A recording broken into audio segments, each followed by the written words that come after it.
my head. Hello. It's Friday. And as usual, here goes your Friday video. So today we're talking about longing for God. So we talked about love last week and how God demonstrates his love by dying on the cross for both you and I. Now today, do you have that longing for God? Do you long for, God to just touch your heart, touch the different areas of your life that just seem so hopeless? Do you have the joy? Do you have hope? Or are you just walking and just wavering back and forth from just the things of life? Or are you really living out your truth? The truth that God would like for you to live out. Live out the plans and purposes that He has for you. Well, if you haven't done so yet, let's guess what? It's never too late to start. So let's start right now, all right? Now, Psalms 84, verse 2, David says, "My heart and my flesh cry out for the living God." So his heart and his flesh cry out for God. He's longing for God. Are you longing to have that divine relationship with God? I know sometimes in my life it just feels so dry and weary and just feel like nothing is not happening. But then when you start seeking God's face and just trying to draw near to God and his love for you, things start changing, things start happening, right? And especially in this month, can you believe we are already in the month of September? And for those of you who do not know, September is my birthday month. So I am celebrating the whole entire month. So feel free to send me a message on Instagram or Facebook just to say happy birthday, Simone. Guess what? Thank you in advance. Thank you in advance. So, have you ever been underwater for a period of time that is longer than you had expected? And when I talk about water, I'm just talking about problems. I'm just talking about those issues, those situations that seem as though they'll drown you. And to be honest with you, I'm from the Caribbean, I'm Jamaican, and a lot of people always say, well, Simone, you're surrounded by water, for crying out loud. Jamaica is an island surrounded by water. The secret is, I know I'm letting out the secret, I cannot swim. No, nada. I cannot swim at all.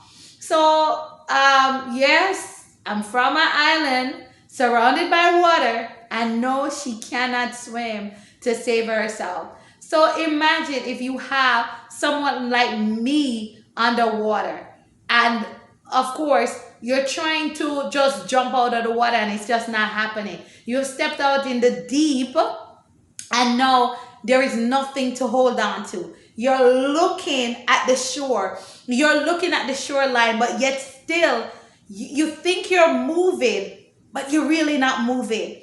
Have you ever been like in a swimming pool and you're flipping around? You're flattering, you're moving your hands, you're getting so exhausted because you're doing every single thing you see those Olympic swimmers do, and yet still you're still in the same spot.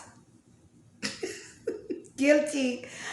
You know, when I go to the pool, which is not that often, I should tell you, I'm telling myself that I'm swimming, I'm getting so tired, and then I, stand in the pool. I didn't even move from the spot I was. So if you're like me, then you understand where I'm coming from. And of course, if you're a good swimmer, not jealous at all. I'm really not jealous. I'm not jealous. I'm not envying you. More power to you. But you think about being in that water and you can't even swim. And you can't swim and now you're caught in that water. And you're fighting, you're struggling to get out. And I don't know if you've seen even movies where the person is drowning and they're just flopping. They're trying to get out. They're trying to find that place of escape and it's just not happening. It's just like our problems. It's like deep water. We are just stuck in some problems, whether it's just, sickness, whether it's financial problem, whether it's relational problem, whatever the problem is, marital problems, job, job loss.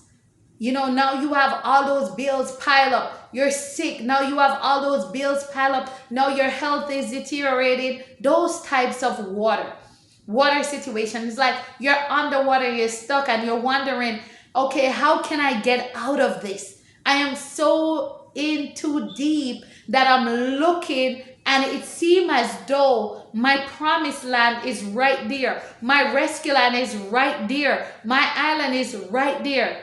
Yet it is so close, but so far. Have you been in that situation? Well, for you and for me, it's not the end. Because I've been in those situations many a times. But I am grateful that I have a God that demonstrates his love for me, that he loves me so much and love you so much that we could come through to him. He said to come to the throne room with boldness, with confidence. Make your requests be known. So when you find yourself in those water situations that you're drowning or you're there longer than you expect, lift up your head and call out to God. David says, I'm longing for God. He said, my heart and my flesh cry out for the living God. Are you crying out? Are you crying out for God?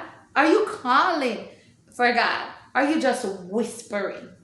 Some days you have to cry out, because I'm sure if you are underwater, and I'm sure if you're drowning, if you just in the water, and I'm talking about a physical water, and I'm not talking about the spiritual things, but if you're in like a pool or just in the ocean or somewhere, and you're just waving your hand and you're flapping your help, help, help, you think anybody's gonna hear you?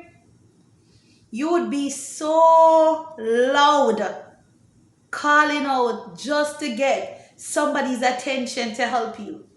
And I'm not saying, don't get me wrong now, because I'm not saying that you have to be shouting and carrying on for God to hear you. I'm not saying that. But then there is those desperate, those water situations, those desperate situations where you just have to cry out. Where, you know what, my brother, you just have to cry out. My sister, you just have to cry out. You have to just be loud. You just have to be loud. And there's nothing wrong with crying out. There's nothing wrong in shouting out to your Heavenly Father. So as the time ticks away, how desperate you become to reach the surface and breathe the air. Again, you're down in the water, you're up, go back down, you're up, you go back down, you're up. Eventually, you're going to get tired. But are you going to give up? That's the question. Are you going to give up, or are you going to continue trying to reach the surface? The greater the time you are under the water, the more you long for a breath of air until that desire overwhelms you and you rush to get to the surface as rapidly as possible. You have no other thoughts but quenching your need for air. That is what it means to long for God.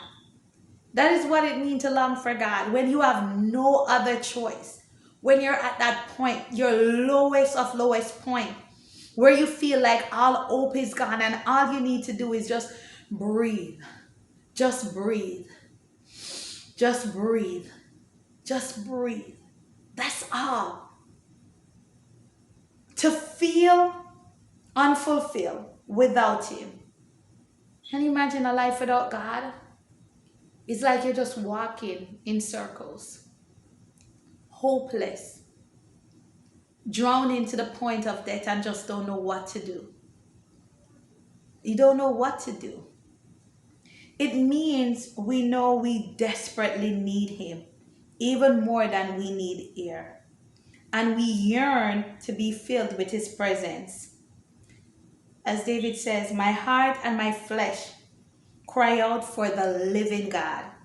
We already know that many have gods. They have eyes, but they can't see. They have mouth, but they can't speak. They have ears, but they can't hear. They have nose, but they can't smell. They have hands, but they can't move. They have feet, but they can't walk. But we serve a living God. We serve a mighty God, a mighty man of war. That when these spiritual attacks come, and some of the times the spiritual attack don't even necessarily come in us. Sometimes we ourselves put ourselves through some of these waters. We did it. We put ourselves through it. But in spite of that, we have a God that's faithful. The Bible tells us in Lamentation verse 3, Lamentation chapter 3, verse 24, it says, great is thy faithfulness, morning by morning, new mercies. That every day we wake up, God give us new mercies. And I'm so happy to have new mercies in my life. And I pray that God would just shower you every single day with new mercies.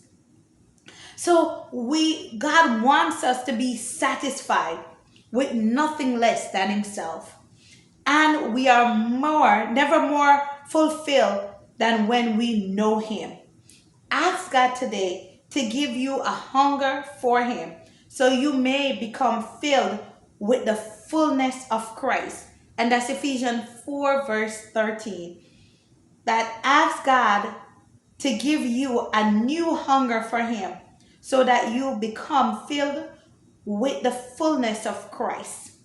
So I can't leave you without giving you some homework, right?